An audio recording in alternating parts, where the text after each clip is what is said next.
Assalamualaikum warahmatullahi wabarakatuh. Halo semuanya, kembali lagi dengan saya Siti Linda Mulyana dengan nomor pokok mahasiswa 104230007. Kali ini saya akan menjelaskan tentang materi buku besar dan buku pembantu.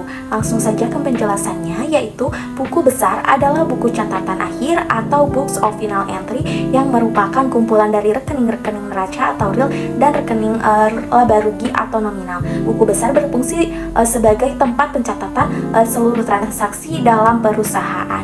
Lalu untuk buku besar pembantu atau subsidiary ledger adalah buku yang berisi rincian dari akun-akun tertentu dalam buku besar seperti rincian piutang, utang, atau persediaan. Buku pembantu ini biasanya menyusun rencana, laporan laba rugi, dan laporan perubahan modal. Lalu untuk rekening kontrol atau controlling account adalah dalam buku besar yang mempunyai ringkasan yang sudah diklasifikasikan dari jurnal, yaitu rekening ini menjadi tempat ringkasan dari transaksi yang dicatat lebih rinci dalam buku pembantu. Buku pembantu terdiri dari berbagai jenis sesuai dengan kebutuhan perusahaan, seperti buku pembantu persediaan, buku pembantu piutang, buku pembantu utang, buku pembantu harga pokok, ada juga buku pembantu biaya, dan juga buku pembantu aktiva tetap. Buku pembantu ini bertujuan untuk memudahkan pencatatan terinci dan penyusunan laporan keuangan. Lalu untuk formulir rekening buku besar, yaitu rekening dalam buku besar terbentuk dari rekening berbentuk T atau T account, terus juga rekening saldo berjalan dengan satu kolom, lalu ada juga rekening saldo berjalan dengan dua kolom saldo, lalu juga ada rekening dengan kolom saldo lama dan saldo baru.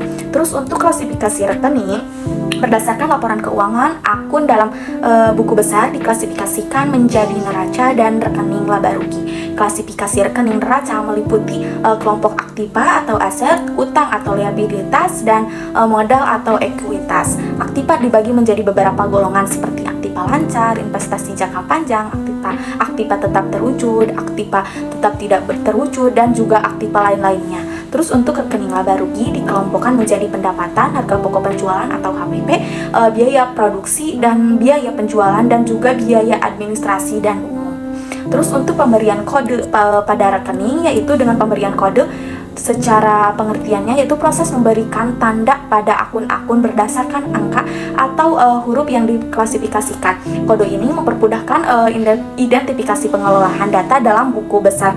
Syarat dari kode yang baik yaitu yang pertama disesuaikan dengan metode proses data. Yang kedua, setiap kode mewakili hanya satu item atau menghindari kebingungan. Terus yang ketiga, kode yang mudah diingat atau fleksibel. Lalu yang keempat, menggunakan jumlah angka atau huruf yang konsisten.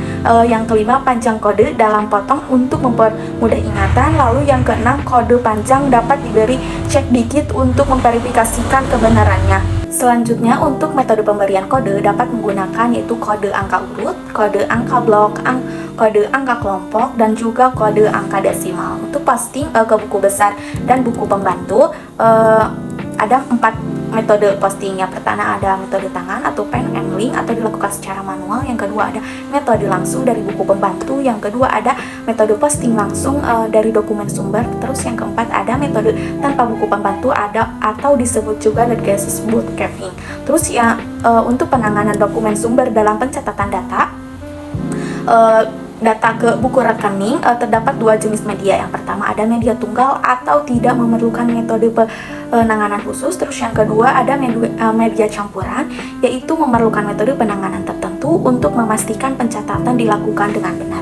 Terus untuk tahapan pencatatan pada media campuran meliputi pengambilan media yang akan dicatat, lalu mencari dulu kartu rekening yang akan didebit atau di kredit, terus juga mengambil kartu rekening dari arsip dan meletakkannya di atas meja atau pada mesin pembukuan, lalu mencatat data dari media kartu rekening.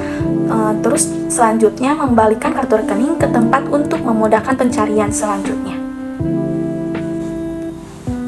Untuk secara keseluruhan, buku besar dan buku pembantu adalah komponen yang penting dalam akuntansi yang memungkinkan pencatatan transaksi secara terstruktur, terperinci, terorganisir, sehingga mendukung penyusunan laporan keuangan yang akurat dan terpercaya.